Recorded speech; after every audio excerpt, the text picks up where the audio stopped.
Welcome to Transformative Principle, where I help you stop putting out fires and start leading. I am your host, Jethro Jones. You can follow me on Twitter at Jethro Jones.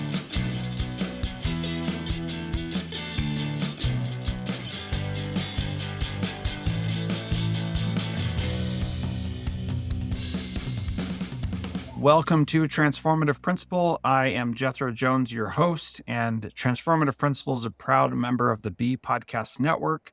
That is the network you go to for the best educational podcasts out there. We've got over 30 shows on there now, which is just crazy.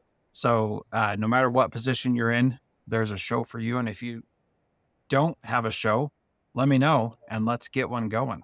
I'm excited to have on the show today Samantha Opperman. She has 11 years of experience in education. She has served as an English teacher at the secondary and post-secondary level for 9 years, an instructional coach at a middle school for 1 year, and is currently the building principal at Bradshaw Mountain Middle School in Dewey, Arizona. Opperman is originally from California, moved to Arizona in 2019. She's married to her husband, Daryl, and they have 2 sons, Luke and Reed, which are 5 and 2 years old. Sam is also in her first year of an educational doctorate program for leadership and innovation at Arizona State. I forgot you're in your doctoral program. We didn't even talk about that. I think you're a year and a half ahead of me. And so I'm learning a lot from you in that process as well. So Sam, thanks so much for coming on the show today. I appreciate it. So Sam, tell us about why you wanted to do the PQ coaching, mental fitness coaching that I've been talking about. Why was that appealing to you? Well, after doing that kind of initial professional development that you put out, talking about it and talking about how it's a more positive, looking at circumstances, looking at things, looking at yourself in a more positive way. I was mostly intrigued by that because, as a principal and as a brand new year one principal, it's very easy to get wrapped up in all of the things going wrong, all of the minor, and may some of them not minor issues that occur on your campus. And if you can't maintain that positive outlook, it's very difficult to get you and your staff out of those situations or to move in a more progressive direction. And as a teacher, I know that I struggled with positivity, with not allowing myself to kind of drown in those negative aspects. And I know that in the last couple of years, just personally, I know I've struggled with it. I left a school that became very much my identity in California. I was there for 5 years. I started a theater program from nothing and became what I felt was kind of a staple at the school. And when my husband wanted to move to Arizona to have a better opportunity for our family and our children, it was a very difficult move for me. And I struggled very much to be positive about the move, to be positive about the new school, which was different, not better or worse, but just different. And I know that moving up is something that didn't necessarily, like, it would help in the moment, but I still didn't feel satisfied by it. I was having new struggles, new difficulties. And I know that I really was challenged by looking at the positive side of things and being able to reflect internally about them. So when the positive intelligence was introduced to me, I thought this is something that I need to, one, become a better leader, and two, just kind of to become a better human. Yeah. And, really the whole purpose of the coaching that I do is to help people really become better humans. And I do that through the method of coaching principles specifically. But to me, it really is about that holistic piece of improving not just your leadership, but also the rest of your life. And so what are some things that you were struggling with before? You talked about moving up into the principal position and how this is your first year. I don't know if you said it was your first year, but I'm making sure people know it is your first year because I think that's important too, because there's a sense of overwhelm that comes with that. What were some of those things that you were struggling with before? You're one of, let me just say this also, you're one of the few people who was like, hey, this is exactly what I need. How do I make it work? And you were really prepared mentally for the kind of help that I provide. So what were you struggling with that was saying, I need the extra help? My biggest struggle was, and from what I saw and from what I heard from my family and my staff, was my ability to relate to other people following a difficult day or following a challenging day. In my position, I don't have an assistant principal. So I don't have anyone, and I'm a principal of a middle school. So I don't have anyone to do or to help me out with discipline. And I have found as an administrator that people don't necessarily bring positives to you. Yeah. People bring problems for you to fix and to solve. And it's something I'm good at. I'm good at solving problems. I'm good at seeing, outside of the box, finding creative solutions. But it becomes very daunting when your entire day is consumed by other people's problems, things that need to get fixed, students who need to be reprimanded, teachers who need to be reprimanded, having difficult conversations with parents, and to feel like your cup is only being filled with negative things. When I was a classroom teacher, I would get those aha moments from kids, reaching a kiddo who was difficult before, helping a kid Yeah. master something that they thought they couldn't do. And that helped get me through the difficulties of being a teacher. As an administrator, I don't have those same opportunities to get aha moments from kids every day. I get them throughout, sometimes it takes days, sometimes it takes weeks, but I don't get that positive everyday feedback. And it's a struggle.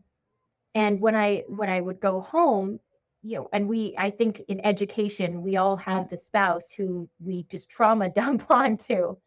And they get the negative stands out more than the positive. And when I have more negative than positive anyway, it really stands out. And it taints that relationship because that person is now, I'm now doing to my husband what was being done to me all day. I'm now just handing him all of the negative things that have gone on. And I have two small children. So it's also difficult to then be this happy, excited person when you've just been negative dumped on all day. And I saw it in my relationships with my children, with my husband, with teachers who would come up and say, "Are you okay?" Because they could see on my face that I wasn't. And so I knew that I needed something. And my district doesn't have the same leadership opportunities or growth opportunities that larger districts have because we're fringe rural districts, so we don't have a lot of things. And the principals have all been very amazing. Call me whenever you need to, reach out to me. If you have a problem, we'll talk through it. However, it wasn't the same. Calling to solve one problem is not the same as being able to talk through how we got to that problem or how my perspective is causing me to look at a problem a certain way and not another way. And I felt like one, I needed an outside party to be able to address some of that. And two, I needed someone to kind of call me on my stuff and say, hey, you may feel like it's this, but let's look at why you feel that way. What is interfering with your ability to be objective in this particular instance? And that's why this program is so helpful and so useful for me in particular. The other thing that I want to ask related to this beginning thing is that you did you took me up on an offer for a free coaching session, right? And what did that coaching session tell you about my approach that would be beneficial for you? The biggest thing is that you were a neutral party without a vested interest in my district. Um, But a vested you, interest, I will say, in you personally, right? Yeah.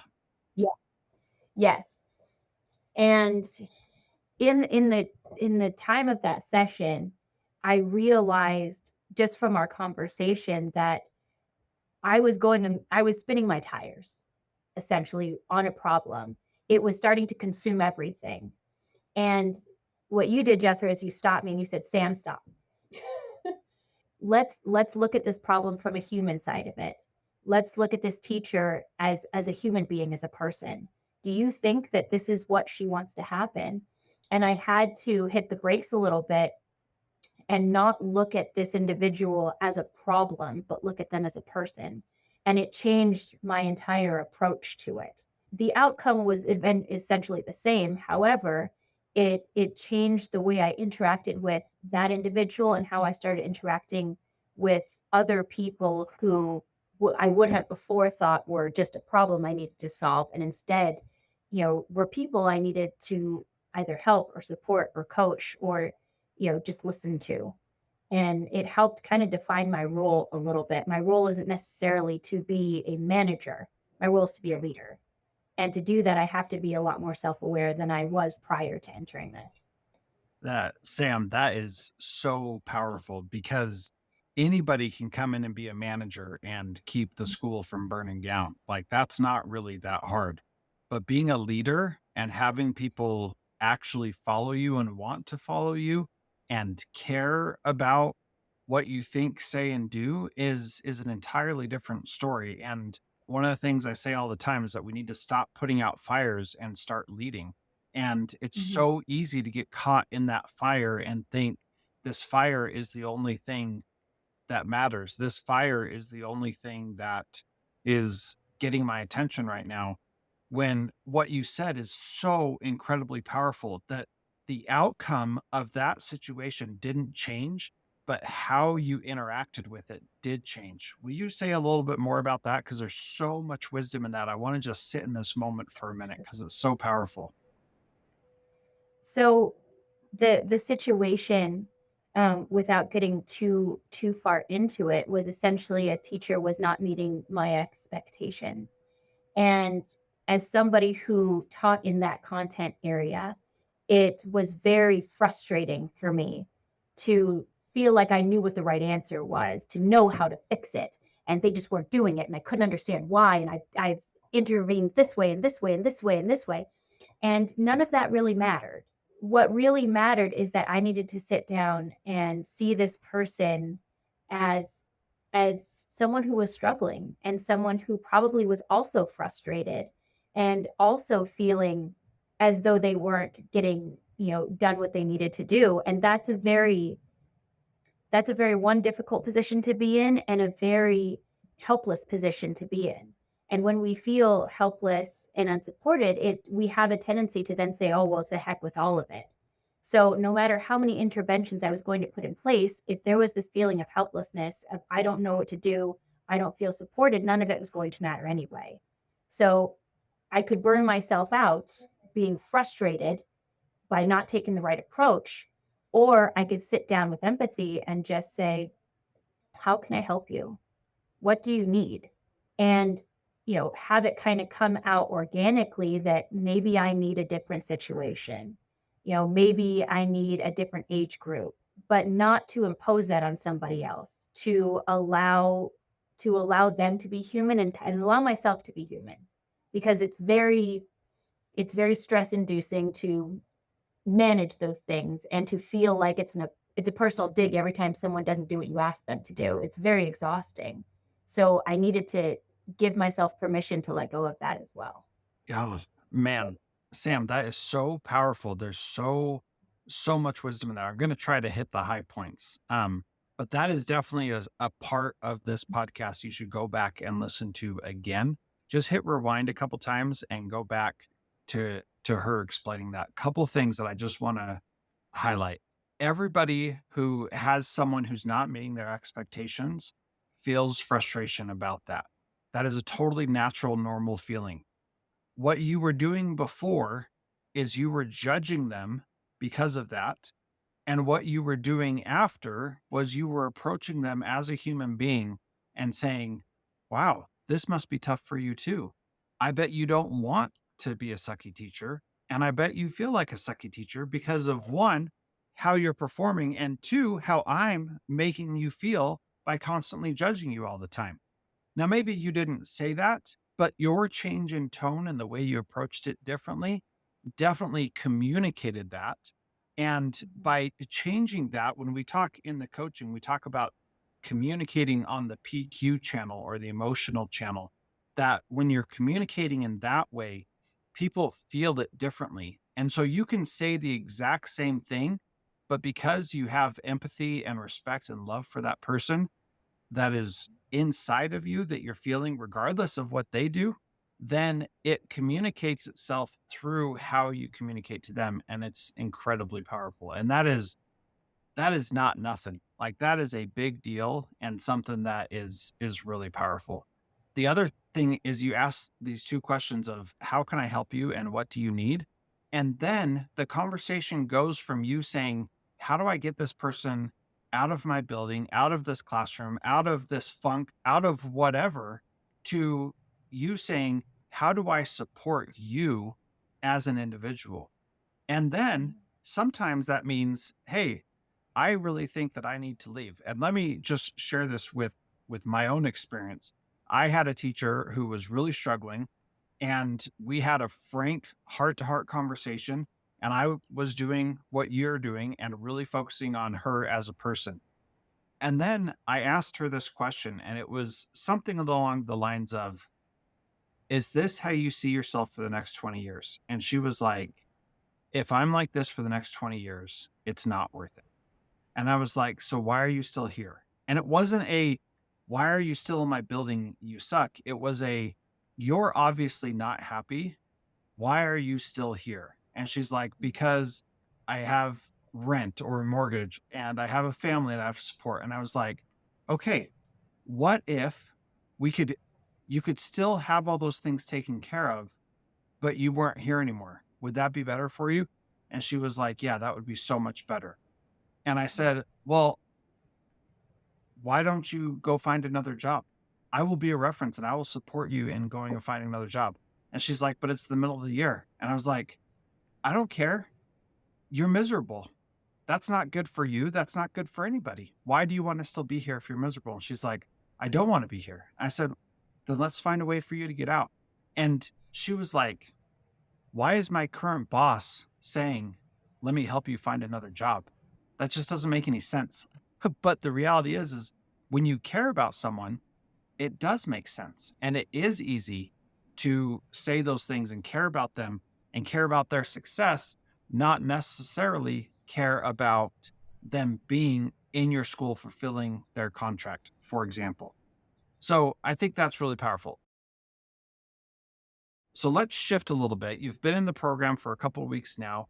What are Mhm. some of the big takeaways for you that are valuable and meaningful that are helping you change the way you're doing it? And just to be clear, you're at the point now where it is the easiest to be depressed about your life and to feel like I am a miserable failure. That's very easy to feel like that at this point. So, what are some positives that you've seen from this program? So we're at this at we just finished the part where we're talking about the judge, and it's work that revolves around how we judge ourselves, how we judge others, how we judge circumstances. And the positives that have come out of realizing when that's happening is honestly the feedback I'm getting from those around me. I've had a couple of teachers come up to me and tell me that I've been more easy or more relaxed, and I've been easier to talk to. My husband and I had a conversation last night about how I have more positive things to say, how I don't just walk right into the negativity of my day, that I always start with something positive, and that's been something that's happened for the last couple of weeks.